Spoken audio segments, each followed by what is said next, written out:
Hi, welcome to this video. It's all about AstraZeneca, about sustainability at AstraZeneca, and what they're asking of their suppliers, things like science-based targets or SBTi and EcoVadis. So you're at the right video if maybe you're in their supply chain.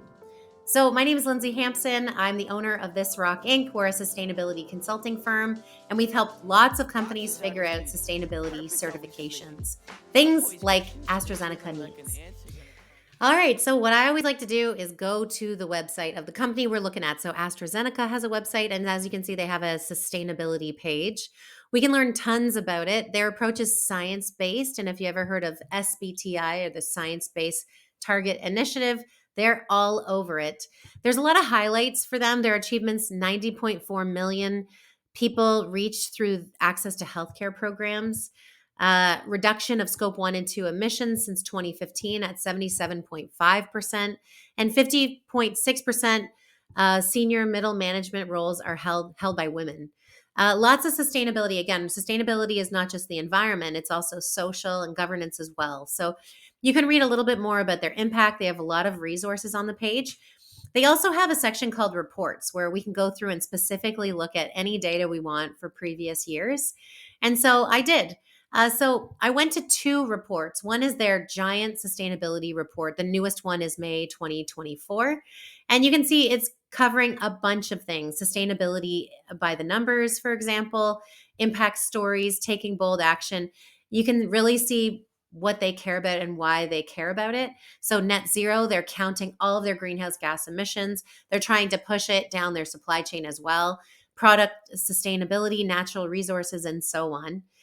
What I always like to do is go to the back of these reports to look at the data, but they actually have a secondary report called Data Context Index 2024. And you can see that they align to SASB, GRI, and a few other things. So if we go to SASB, for example, they align to the biotechnical and pharmaceuticals industry. SASB is Sustainable Accounting Standards Boards, and they are tracking 77 industries. And so AstraZeneca is smart, and they're disclosing against what matters in their industry. So here's a quick example: safety of clinical trials. So they had a little discussion about the management by region to ensure quality and patient safety. There's other ones in here that's obviously a description. There's other ones here that's actually numbers. So, for example, number of recalls issued and total units recalled is another one. So you can see that they're trying to really align to a standard and not just have, you know, marketing fluffy data.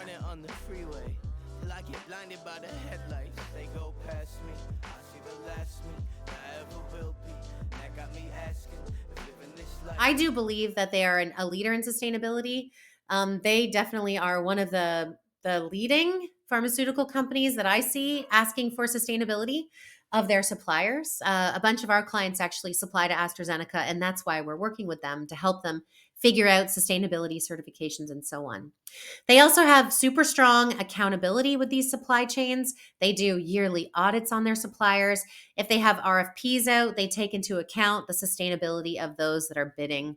And if they want to maintain a relationship with a supplier, then again, these things need to be in place, like certifications. So, what are four opportunities we see for AstraZeneca to improve sustainability, or what are some cons? Number one is scope 3 emissions. Despite a 67.6 reduction in scope 1 and 2 greenhouse gas emissions since 2015, their scope 3 emissions, which again encompasses that indirect emissions from the value chain, they've risen by 18.6% since 2019. So that indicates some challenges in managing supplier and product related emissions. The second con or opportunity would be resource allocation for sustainability allocations. So implementing sustainability programs, it obviously requires some resources. It's critical to ensure these efforts don't get diverted from the primary mission of delivering life-changing medicines.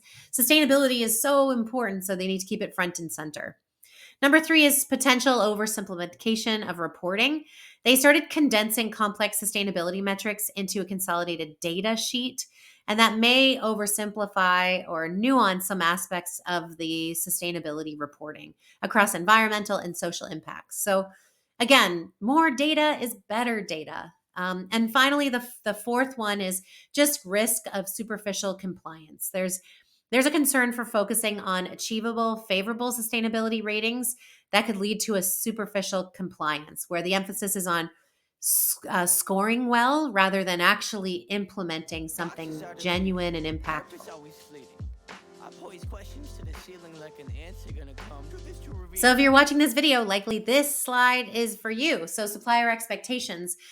We've had this a few times with some of our clients where they are about to do business with AstraZeneca, or they have been doing business with AstraZeneca, and they suddenly realize that they have to figure out sustainability in order to continue to supply to them. So what are the expectations? Number one is they partner with third parties that align with their values. So if you're not sustainable, then can't work with them. Two is just ethical, environmental, social responsibility requirements are enforced. So you can't just say yes over email, you have to prove it. And three is suppliers must commit to high quality, safe, and sustainable practices. So you have to make some commitments and have some targets. But you can see 707 suppliers and partners in their supply chain disclosed in CDP in 2023. And about 70% of suppliers and partners by spend now rated by EcoVadis, you can see in the small print. So they're looking for things like EcoVadis certifications, CDP, science-based targets, and so on. If your company, for example, has an ISO 14001, which is all about environmental, great. Another one around the social is ISO 45001. Another one, obviously, quality management, very popular, ISO 9001. So these are things that you potentially could get. What I'm seeing people need is SBTi and EcoVadis. Again, you got to have a live scorecard in order to work with them. There's other ones as well, like CDP. So what does this actually look like if you're a business that wants to work with AstraZeneca?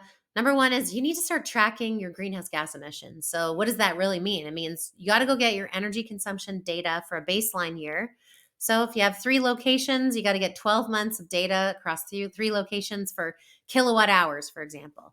And then we can start using that data applied with an emissions factor to get you scope 2 emissions, for example. And then we can go do the same for scope 1. For example, we need to go get all of the natural gas consumption. So see what I'm doing here? I'm starting to get raw data, raw environmental data. Could also be water usage. You know, how many M3s or metric tons of water did you use last year at your business? What about waste? How many tons of waste? What about recycling? What about your own sustainable sourcing? So as you can see, what they want to get from suppliers like you is raw baseline data for your impact. So that was the E, but now let's do the S. They also want to see that you promote anti-bribery and corruption at your company. Like, for example, you have zero tolerance. Maybe you have a whistleblower policy. Definitely considering also data privacy and cybersecurity. Do you have IT risk management at your company or not? Do you test your employees with phishing schemes? Do you train your employees? That sort of thing. What about product security? What about inclusion and diversity and belonging? So again, we want some raw data behind these things, which you wouldn't think you need, but if you need to know that, you know, you've had 0 incidents of bribery last year, for example. Another thing is obviously initiatives or projects that you have against these or policies as well.